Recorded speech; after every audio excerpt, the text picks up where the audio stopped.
တမယာသီးကိုစောင့်ထားရင်ဘလို့ဘေးအန္တရာယ်တွေကနေကာကွယ်နိုင်လဲဆိုတာကိုဒီကနေ့မှတင်ဆက်ပေးသွားပါမယ်ရှင်။တမယာသီးသုံးလုံးကိုမြတ်စွာဘုရားရှင်ထံမှမပြတ်တမ်းလှူဒန်းထားလို့ရပါတယ်။တမယာသီးကိုဆေးအဖြစ်လှူရတဲ့ဒီကုသိုလ်ကြောင့်မိသားစုအနာရောဂါကင်းဝေးပါစေ၊ကပ်ရောဂါကင်းဝေးပါစေ၊ရန်ဘေးကင်းဝေးပါစေလို့ဆုတောင်းပါ။ဖယားမှာလှူဒန်းထားတဲ့တမယာသီးနွမ်းသွားတဲ့အခါစွန့်ပစ်ပြီးတော့အသစ်ထမှန်လှူဒန်းနိုင်ပါတယ်။အိမ်သားတွေအားလုံးမကောင်းတဲ့အတိုက်ခိုက်တွေကင်းစီဖို့အတွက်တမယာသီးတစ်လုံးကိုအိတ်ရှိတကားအနီးတနေရာမှာတင်ထားပါ။ဒါမှမဟုတ်တမယာသီးကိုအိတ်လေးနဲ့ထည့်ပြီးတော့ချိတ်ဆွဲထားပါ။မိသားစုဝင်တွေအားလုံးအနာရောဂါကင်းပါစေ၊ကပ်ရောဂါကင်းပါစေ၊မကောင်းဆိုးဝါးတို့ရဲ့ရန်နေကင်းပါစေလို့ပြောပြီးတင်ထားနိုင်ပါတယ်။တမယာသီးနွမ်းသွားတဲ့အခါမစားဘဲအိမ်အပြင်ဘက်မှာစွန့်ပစ်လိုက်ပါ။နောက်တစ်ချက်ကတော့တမယာသီးတစ်လုံးကိုရေစင်စင်ဆေးပြီးတော့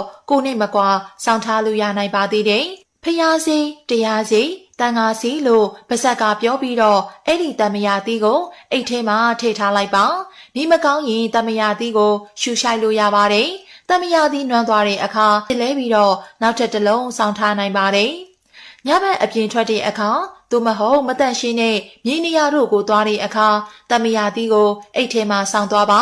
တမယာသီးကအတိုက်ခံကိစ္စကျန်းမာရေးအညံ့ကိစ္စပယောဂအတိုက်ကိစ္စတို့ကိုပြေပြောက်စေဖို့အတွက်ဓာတ်ရိုက်တက်စဉ်ရတရားတစ်ခုဖြစ်ပါတယ်ဒီတက်သဘောဟာအညံ့နေကိုအကောင်ဘက်သို့ပြန်လှည့်စေတဲ့ရတရားပါ